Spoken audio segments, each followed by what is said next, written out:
Greetings. Welcome to my April wrap-up video. I know I look like trash, and I know that this is not a good angle for me, but it's about the best angle I can get right now, so please bear with me and my multiple chins.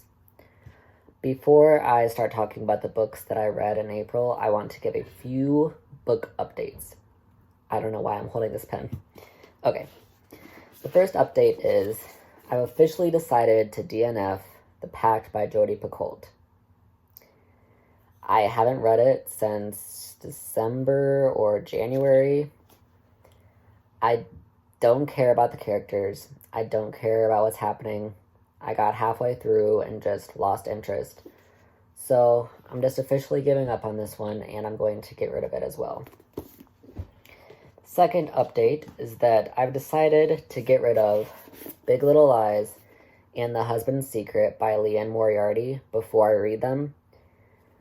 I did have interest in reading them at one point, and they are very popular thrillers, but I've realized that I don't want to read about white, middle-aged suburban moms. Like, I don't like them. I don't care to read about them. So, I don't know, maybe in my future, I probably won't find interest in these again. So, I'm just going to get rid of these as well. Alright, and that's all for updates.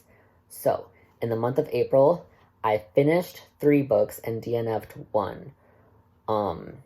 It came to a total of 1,206 pages. I read 1 graphic novel, 1 comedy/romance novella, 1 mystery thriller, 1 semi-autobiography, and then 1 high fantasy. When it comes to ratings, it was not that great. I'm going to be honest, I did not have the best reading month for April, so I gave 2 books 3 stars and 2 books 2 stars, and then I did not rate my DNF. So, let's get into this disaster. Okay, the first book that I finished in April was the graphic novel Body Music by Julie Morrow.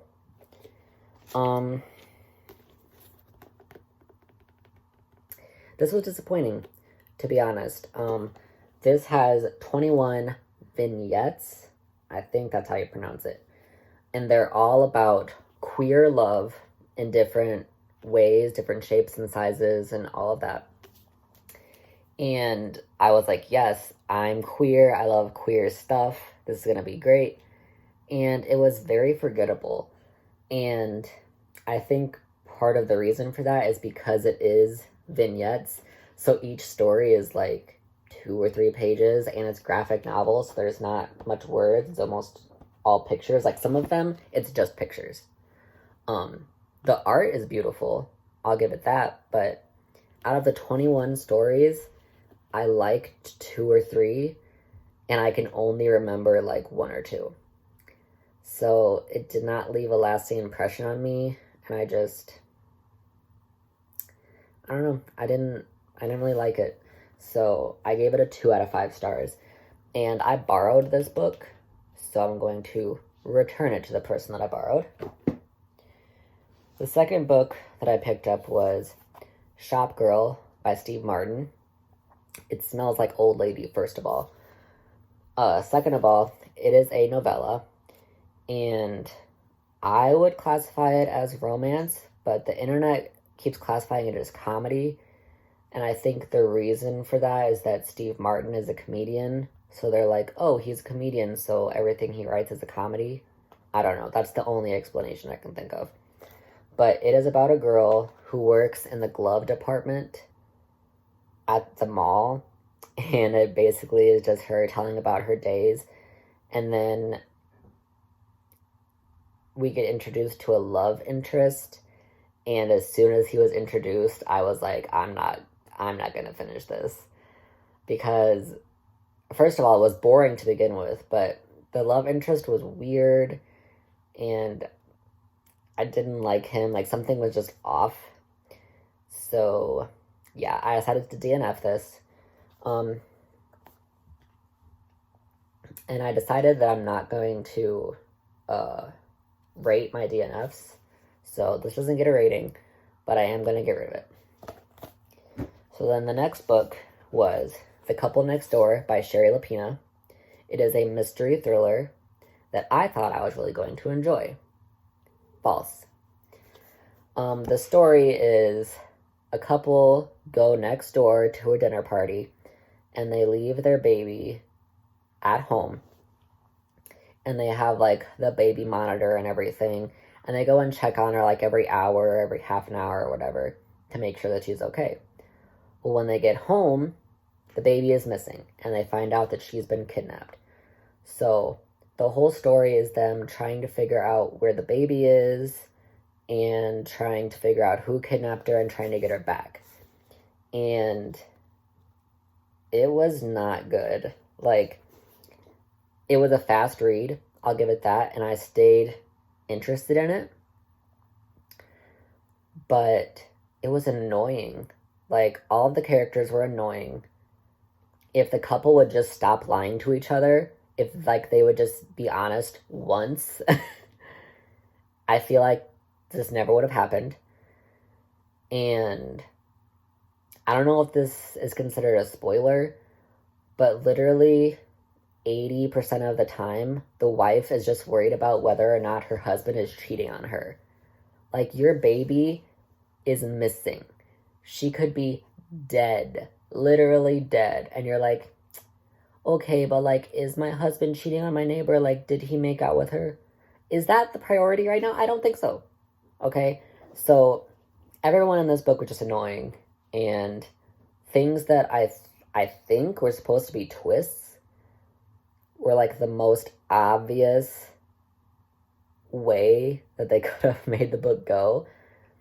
Like, from the beginning, I was like, well, this person didn't do it, or this person didn't do it, or like, it can't go this way because that's way too obvious. And then that's exactly the way it went. And I rolled my eyes throughout this whole book. So I gave it a 2 out of 5 stars, and I will be getting rid of this. The next book was The Bell Jar by Sylvia Plath. It's considered a semi-autobiography because it's basically based off of things that happened in Sylvia Plath's life, but like names and like the details like that were changed. This honestly was not what I was expecting at all.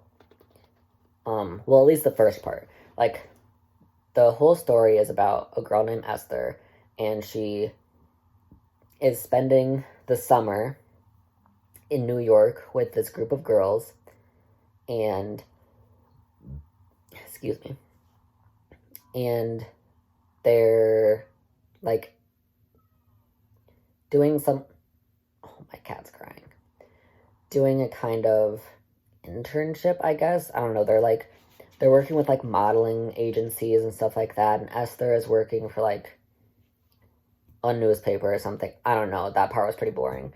But that's the first half of the book, and then the second half of the book is after the program is over and she goes back home, and she very quickly falls into, like, this really deep depression, and it goes through her, like, trying to go to therapists and psychiatrists and different mental institutions so that she can get better.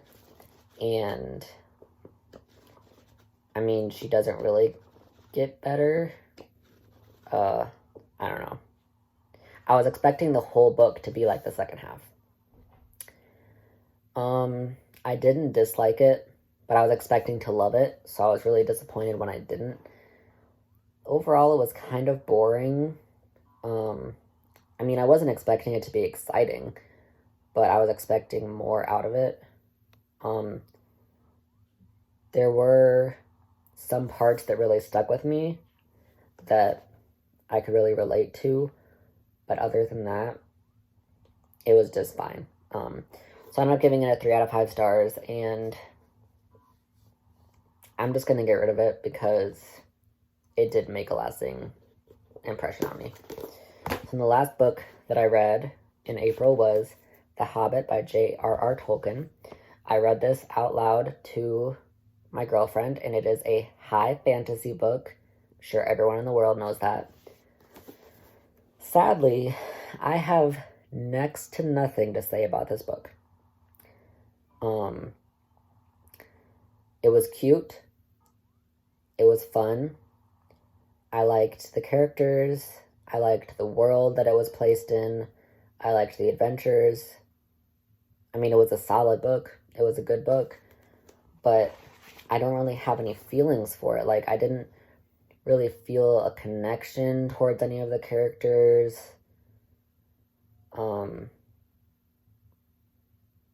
I don't know, I guess the whole story felt kind of steady throughout. So there wasn't like there was excitement, but it was like there was excitement throughout the whole thing. So it was all like on the same line. I don't know. But it's a good book and I would recommend it. I wouldn't recommend reading it out loud like I did because it's a bit dry. And then there are a lot of run-on sentences, like to the point where I would stop midway through the sentence because I was like, am I still in the same sentence or did I start a new one? Or like, I wouldn't be able to understand what the point of the sentence was, or it just got a little bit confusing.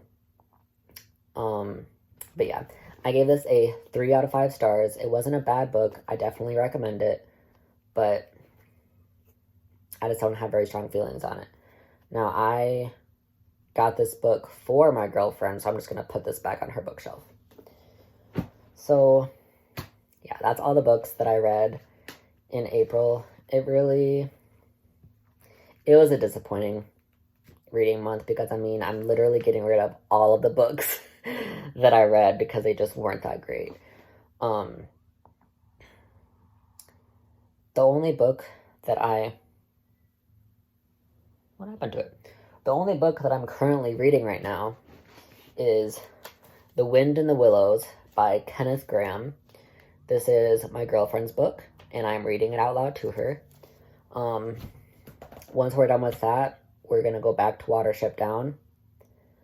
But other than that, I do not know what book I want to read next. I have 2 audiobooks, 2 ebooks, and then like 10 or 15 physical books that I have the option of reading. So I don't know what I want to read next. I did just finish a physical book yesterday. So there's that. But yeah, I don't really know what my reading plans are for May. So we'll just have to wait and see. I am going to post an unboxing video in a couple of days. I only got 2 books in the mail, but I do still want to talk about them, and I want to talk about where I got them from. So that will be up in a couple of days, but I hope this was entertaining, and if any of you want any of the books that I'm getting rid of, I'm putting them in the free little libraries in my neighborhood. So if you live in Madison and you know where the Atwood neighborhood is, then you can go look in the free little libraries for these books, because that's exactly where they're going. So thank you for watching, and peace out.